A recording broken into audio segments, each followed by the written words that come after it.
दोस्तों, हर हर महादेव। आप सभी का बसंत ज्ञान सागर में स्वागत है मेरे दोस्तों। आइए आज हम जानते हैं वाराणसी का इतिहास मेरे दोस्तों।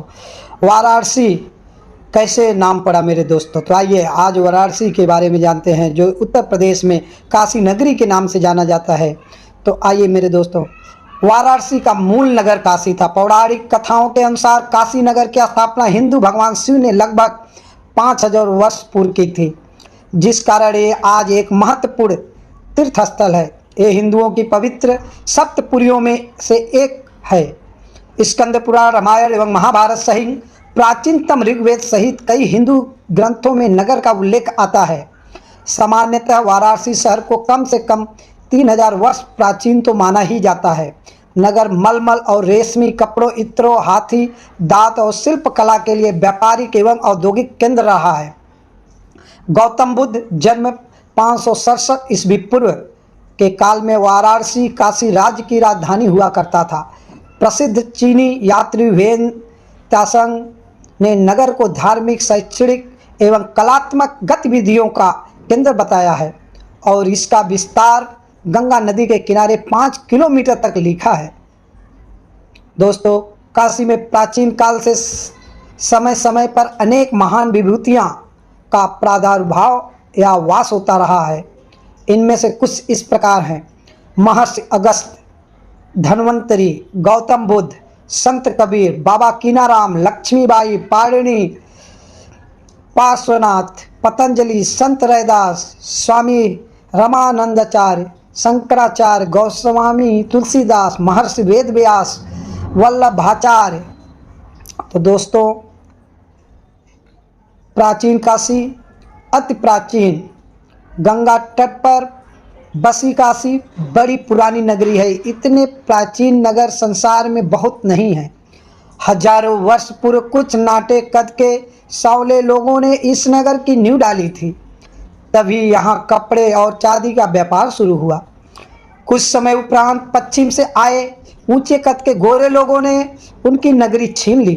ये बड़े लड़ाकू थे, उनके घर द्वार न थे, न ही अचल संपत्ति थी। वे अपने को आर्य यानी श्रेष्ठ व महान कहते थे। आर्यों की अपनी जातियां थी, अपने कुल घराने थे। उनका एक राजघराना तब काशी में भी आ जमा। काशी के पास ही अयोध्या में भी तभी उनका राजकुल बसा। उसे राजा इक्ष्वाकु का कुल कहते हैं, यानी सूर्यवंश। काशी में चंद्रवंश की स्थापना हुई। सैकड़ों वर्ष काशी नगर पर भारत राजकुल के चंद्रवंशी राजा राज करते रहे। काशी तब आर्यों के पूर्वी नगरों में से थी। पूर्व में उनके राज्य की सीमा, उससे पूर्व का देश अपवित्र माना जाता था।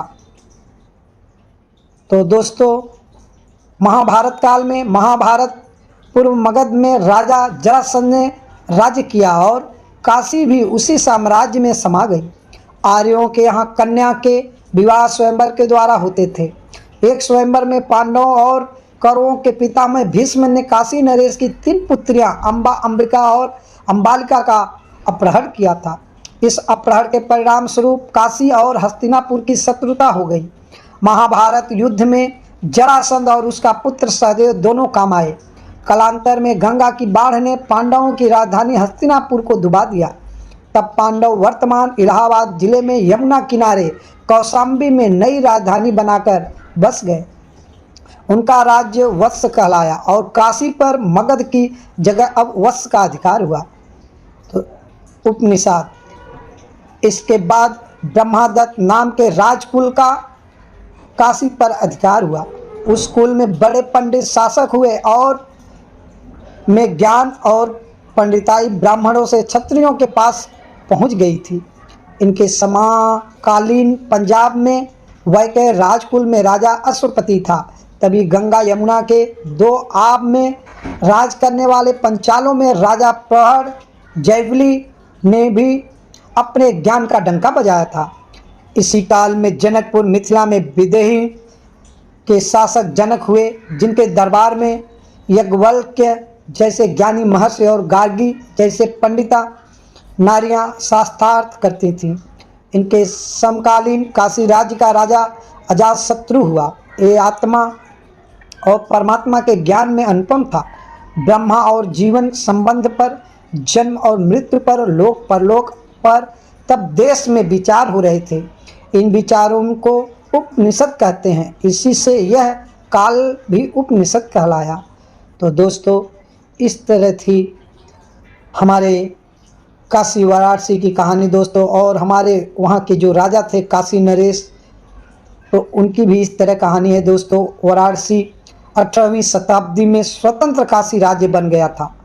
बाद में ब्रिटिश शासन के अधीन एक प्रमुख व्यापारिक और धार्मिक केंद्र रहा।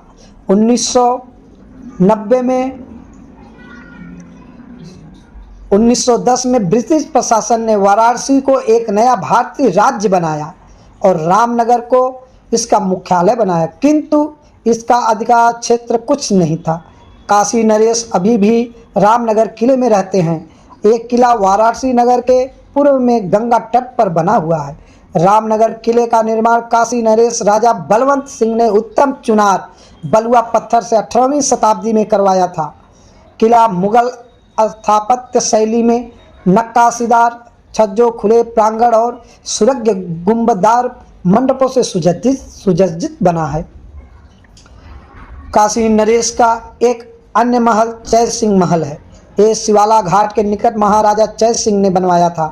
रामनगर किला और इसका संग्रहालय अब बनारस के राजाओं की ऐतिहासिक धरोहर रूप में संरक्षित है और 18वीं शताब्दी से काशी नरेश के आधिकारिक आवास रहे हैं। आज भी काशी नरेश नगर के लोगों में सम्मानित है। ये नगर के धार्मिक अध्यक्ष माने जाते हैं और यहाँ के लोग इन्हें भगवान शिव का अवतार मानते हैं। नरेश नगर के प्रमुख सांस्कृतिक संरक्षण में सभी बड़ी धार्मिक गतिविधियों के अभिन्न अंग रहे हैं। तो दोस्तों, ये रही हमारी वाराणसी की कहानी। अगर आप सभी को ये कहानी अच्छी लगी हो, ये कथा अच्छी लगी हो, तो मेरे दोस्तों, मेरे चैनल को सब्सक्राइब और वीडियो को लाइक और कमेंट में हर हर महादेव जरूर लिखिए। नमस्कार दोस्तों।